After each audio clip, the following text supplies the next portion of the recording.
গল্পের নাম শেষ বাসস্ট্যান্ড। জনশূন্য রাস্তা, কুকুরের ডাক, হালকা বাতাসের শব্দ। শহরের প্রান্তে একটি পুরনো বাসস্ট্যান্ড। রাস্তার একপাশে অন্ধকার, অপর পাশে পুরনো বটগাছ। আলো বলতে শুধু একটি ঝিমঝিমে লাইট পোস্ট, যা মাঝে মাঝে নিভে যাচ্ছে। অভিজিৎ অফিস শেষে শেষ বাস মিস করেছে, একা দাঁড়িয়ে আছে। একজন বুড়ো লোক, এর কাছাকাছি, হঠাৎ অন্ধকার থেকে আসে। অভিজিৎ ঘড়ি দেখে, আরে শেষ বাস তো চলে গেল, এখন ফিরব কিভাবে? দূর থেকে পায়ের শব্দ, ধীরে ধীরে কাছে আসছে। বুড়ো লোক, বাবা, তুমি কি বাসের জন্য দাঁড়িয়ে আছো? অভিজিৎ, হ্যাঁ, কিন্তু শেষ বাস তো চলে গেছে। বুড়ো লোক,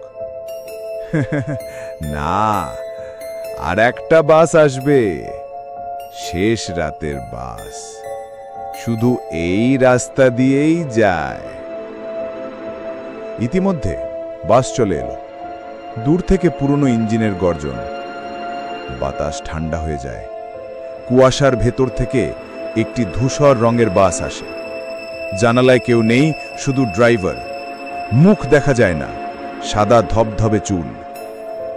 বুড়ো লোক, যা বাবা, উঠে পড়ো, আমি তো এখানেই নামব। অভিজিৎ একটু দ্বিধা নিয়ে বাসে উঠে যায়। হালকা ঝংকারের মতো ঘণ্টা বাজছে বাসের ভেতরে। অভিজিৎ দেখে সব সিট খালি, কিন্তু কানে ফিসফিসানি শোনা যায়, যেন অনেক মানুষ কথা বলছে। ঠান্ডা এত বেশি যে নিঃশ্বাস সাদা হয়ে বেরোচ্ছে। অভিজিৎ, ড্রাইভার দা, কতক্ষণে শহরে পৌঁছাবো? ড্রাইভার চুপ, শুধু রিয়ার ভিউ মিরারে অদ্ভুত কালো চোখে তাকায়। বাস হঠাৎ থামে। চারপাশে ঘোর অন্ধকার, রাস্তা নেই। বাইরে অসংখ্য হাত জানালায় ঠকঠক করছে। কুয়াশার ভেতর বিকৃত মুখ, কারো চোখ নেই, কারো ঠোঁট ছিঁড়ে গেছে। একজন কণ্ঠ, নতুন জন এসেছে, তাকে নাও। হাতগুলো বাসের দরজা ভাঙার চেষ্টা করছে। অভিজিৎ আতঙ্কে দরজার দিকে দৌড়ায়। দরজা খুলতেই।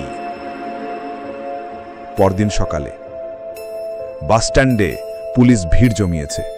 খবরের কাগজে শিরোনাম, গাড়ি দুর্ঘটনায় মৃত অভিজিৎ সেন, গতকাল রাতে অফিস থেকে ফেরার পথে নিখোঁজ। পাশেই সেই বুড়ো লোক দাঁড়িয়ে, মুখে অদ্ভুত হাসি, আর দূরে কুয়াশার ভেতর দিয়ে একই ধূসর বাস ধীরে ধীরে মিলিয়ে যাচ্ছে।